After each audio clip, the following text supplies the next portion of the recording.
How to highlight text in Photoshop. Let's get into it.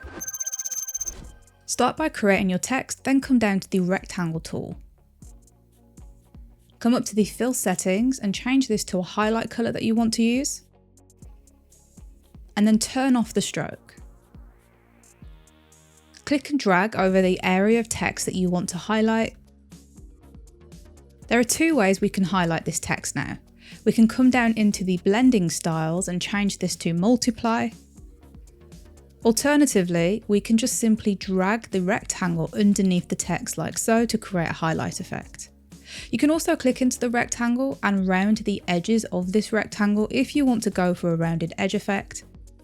As we can see there, that has rounded those corners nicely.